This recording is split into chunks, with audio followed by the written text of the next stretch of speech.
Sean ustedes muy bienvenidas y bienvenidos a una nueva sesión de nuestras lecciones explicativas en materia de derecho laboral del Instituto Leal.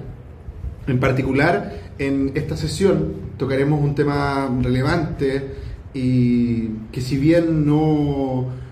resulta de utilidad, o en realidad no todos los trabajadores se encuentran expuestos a este tipo de situaciones, son normativas que efectivamente aplican a todo el régimen laboral, pero que por determinadas circunstancias se aplicarán a determinados trabajadores. Entonces, como vimos en algunas de nuestras cápsulas anteriores, pudimos estudiar los llamados descuentos legales, y en esta ocasión estudiaremos el tema relativo a los embargos en las remuneraciones. Desde esa perspectiva debemos, en primer lugar, señalar que el concepto del embargo de las remuneraciones debe ser entendido en un sentido amplio, como cualquier gravamen, como cualquier imposición de descuento que sea otorgada o que sea generada por medio de una resolución judicial. Entonces, en primer lugar, debemos hacer referencia a la regla general, que una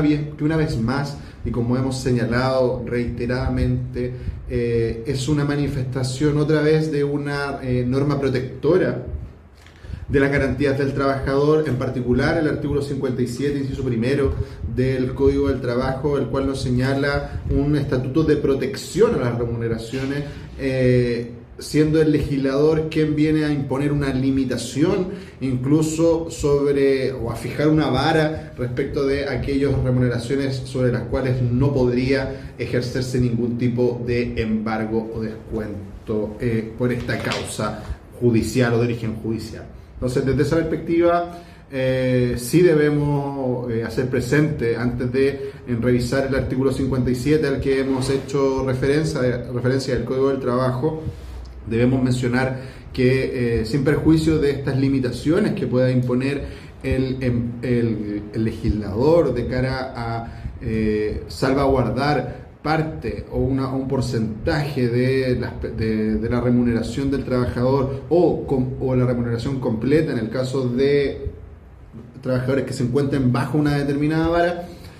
no es óbice en ningún caso de la posibilidad que tienen los acreedores del trabajador de perseguir su responsabilidad y exigir efectivamente la satisfacción de sus créditos a través de la denominada garantía de prenda o derecho de prenda general, regulado en el artículo 2465 del Código Civil, y que viene a entregar una garantía amplia a los acreedores de cara a perseguir sus acreencias sobre todos aquellos bienes que sean de propiedad del deudor. Entonces, tanto estos sean presentes como futuros. Entonces, desde esa perspectiva y habiendo hecho esta prevención, podemos comenzar con el estudio del artículo 57 del Código del Trabajo, el cual nos señala, cito: las remuneraciones de los trabajadores y las cotizaciones de seguridad social serán inembargables. No obstante, podrán ser embargadas las remuneraciones en la parte que excedan de 56 unidades de fomento. Entonces, conocemos y estamos familiarizados en Chile con esta unidad reajustable denominada UF, la cual efectivamente se va modificando con el paso del tiempo, se va por regla general aumentando con el paso del tiempo, pero sí efectivamente debemos tener claridad respecto a que estos embargos o que esta base de cálculo para efectos de considerar el límite de las 56 UF debe ser, una vez hechas las correspondientes liquidaciones y descuentos por concepto de descuentos de naturaleza legal, que hemos estudiado y a los que hemos hecho referencia en algunas de las cápsulas anteriores y de seguro iremos visitando en el futuro. Y estas son, como hemos mencionado, los impuestos que gravan a la remuneración aquellas obligaciones que dicen relación con el sistema previsional, aquellas que son consecuencia de obligaciones sindicales o cuotas sindicales, y aquellas que son obligaciones adquiridas con organizaciones o instituciones previsionales o de salud u otros organismos públicos. Entonces, una vez hecho esos correspondientes descuentos legales, encontraríamos ante una base líquida para poder considerar esa vara, de alguna manera, de la que hemos hablado, de 56 UF, por medio de las cuales sería, o una vez traspasada esta, sería posible buscar el embargo o el gravamen de el monto de esa remuneración. Sin perjuicio de eso, existen algunas normativas especiales, las cuales vienen a romper esta regla de la vara de las 56 UF y simplemente impone una limitación de que los descuentos, sin importar el monto del sueldo, sin importar el monto de la remuneración, los descuentos no pueden ser superiores al 50% de las remuneraciones. Pero estos descuentos no superiores al 50% de las remuneraciones, sin límites, olvidándonos del límite de las 56 UFs, son única y exclusivamente para los siguientes créditos, en particular las pensiones de alimentos debidas por ley y judicialmente decretadas, en primer lugar. En segundo lugar, encontramos las defraudaciones, los hurtos o los robos realizados por parte del trabajador en contra del empleador en el ejercicio de su cargo. En tercer lugar, encontramos, como la otra creencia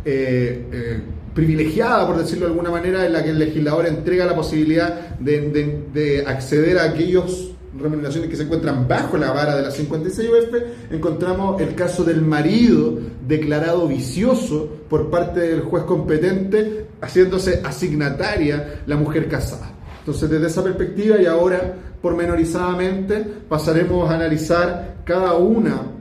de estas hipótesis de descuento, por decirlo así, extraordinario, que va en contra de lo regulado en el artículo 57 del Código del Trabajo, que propende a consagrar la regla general de protección a las remuneraciones de los trabajadores, pero existiendo estas deudas, estos créditos especiales, y atendida a la naturaleza de los beneficiarios de esta creencia, es que el legislador ha entregado la posibilidad de que efectivamente estos sean pagados sin considerar el límite de las 56 UF y puedan posibles de ser grabados o embargados de alguna manera por parte de la resolución judicial. Y el primero de ellos, y como hemos mencionado en el listado, es justamente las pensiones alimenticias debidas por ley y decretadas judicialmente. Así es que se compone este concepto de una serie de elementos constituyentes, dentro de los cuales encontramos como requisito que efectivamente la pensión de alimentos haya sido decretada, o sea, en beneficio de una de las personas que por ley se impone y el trabajador debe alimentos. Eso en primer lugar. En segundo lugar, que dicha pensión de alimentos haya sido decretada efectivamente por un juez competente. Y en tercer lugar, que dicho descuento por concepto de pensión de alimentos en ningún caso corresponda a un monto superior al 50% de la remuneración total del trabajador. Entonces, desde esa perspectiva, tener claridad sobre el primer punto en particular respecto de quiénes vendrían a ser llamados a los beneficiarios de la pensión de alimentos. En particular encontramos los descendientes, los hijos, en particular los cónyuges y los padres, y el padre y la madre. Entonces, desde esa perspectiva, claridad respecto a cuáles son los beneficiados y cuáles son los componentes, en definitiva, que vienen a integrar, o requisitos que vienen a configurar de alguna manera el concepto de la pensión de alimentos debida por ley y legalmente o judicialmente decretada. ¿Qué obligación genera esto para el empleador? Varias obligaciones bastante lógicas y simples: efectuar la retención, pagar el monto retenido, comunicar en el caso de que corresponda el término de la relación laboral, y en el caso de ser procedente algún tipo de indemnización por años de servicio o por falta de aviso, aplicar las correspondientes descuentos también con ocasión de ese pago. En este orden de cosas, la obligación que pesa sobre el empleador es bastante dura, por cuanto En caso de no verificarse los pagos por parte del empleador al alimentario, nos encontraremos ante la posibilidad de que se cree o se genere una nueva obligación, en este caso de cargo del empleador, representativa del doble de la obligación que originalmente se tenía por el alimentante, en este caso por el trabajador. Entonces, desde esa perspectiva, existe una obligación reforzada por parte del legislador que pesa sobre el empleador de cara a cumplir efectivamente con el resguardo del cumplimiento de estas obligaciones. Lo anterior se ve reforzado además con el hecho de que con ocasión del pago de estas indemnizaciones por término de la relación laboral, el empleador deberá necesariamente hacer el descuento del monto correspondiente a la pensión del periodo inmediatamente posterior al del término de la relación laboral. Entonces, desde esa perspectiva, tener claridad que el estatuto jurídico consagrado por parte del legislador en materia de protección de las pensiones de alimentos es bastante reforzado, tanto para las obligaciones que pesan obviamente sobre el alimentante como aquellas que pesan sobre el empleador de este. Entonces, desde esa perspectiva, tener claridad de cuáles son las características de este tipo de embargo o afectación por medio de resolución judicial de la que puede ser objeto la remuneración del trabajador. En segundo lugar, encontramos, y como lo vimos en el listado al principio de la sesión, las defraudaciones u hurtos o robos cometidos por parte del trabajador en contra del empleador en el ejercicio de su cargo. Esto es muy relevante destacar la diferencia que existe entre los robos, las defraudaciones de las que haya sido objeto el empleador, pero que sean atribuibles a responsabilidad de terceros ajenos a la relación laboral. En ese orden de cosas, tanto la jurisprudencia judicial como la administrativa ha sido majadera al señalar que en ningún caso procede a hacer descuentos a los trabajadores que sean consecuencia, en algún caso, de algún perjuicio, consecuencia, como le mencionaba, de algún tipo de robo u hurto del cual haya sido víctima el empleador en su dependencia o por diferentes circunstancias, sin mediar la responsabilidad o la autoría por parte del trabajador. Entonces, hay que ser bastante majadero en ese sentido. La hipótesis que regula en este sentido el legislador en ningún caso son situaciones en las cuales el trabajador no tiene responsabilidad o es un hecho perpetrado por parte de terceros. Estamos hablando de una hipótesis en la que es el propio trabajador quien realiza este tipo de conductas en contra del empleador y en el ejercicio de su cargo. Entonces, es bastante reducido, por decirlo así, o específica la naturaleza de esta posibilidad de embargo y de esta posibilidad de obligación que se genere por parte del trabajador. En tercer lugar, encontramos como obligación también que podría ser susceptible de gravar de alguna manera la remuneración. Encontramos las remuneraciones adeudadas por el trabajador de personas que trabajen para él. Obviamente, esta norma es una proyección también de la protección de las remuneraciones, pero que viene a perjudicar de alguna manera, en términos abstractos, la remuneración del empleador que a su vez es trabajador de otra persona. Entonces, también nos encontraríamos ante la posibilidad de que este tipo de créditos sean preferentemente pagados sobre el 50% de la remuneración. Finalmente, nos encontramos ante la posibilidad de que judicialmente por parte del juzgado de letras del trabajo sea declarado el marido que es trabajador, persona casada, que el marido sea declarado vicioso por parte del tribunal laboral,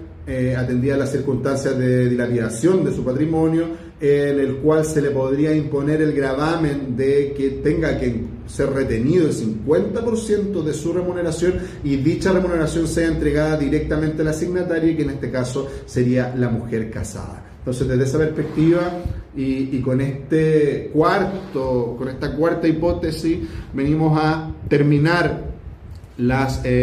posibilidades, las regulaciones que consagran nuestro ordenamiento jurídico y que habilitan de alguna manera a generar embargos, a generar gravámenes sobre las remuneraciones que son adicionales a los descuentos legales a los que hemos hecho referencia en nuestras sesiones anteriores, pero que sin perjuicio de eso tienen una consagración legal, pero gozan de un origen o de una fuente justamente diversa. Entonces tenemos en la mente las pensiones de alimentos que se deben por ley y decretadas judicialmente. Tenemos también las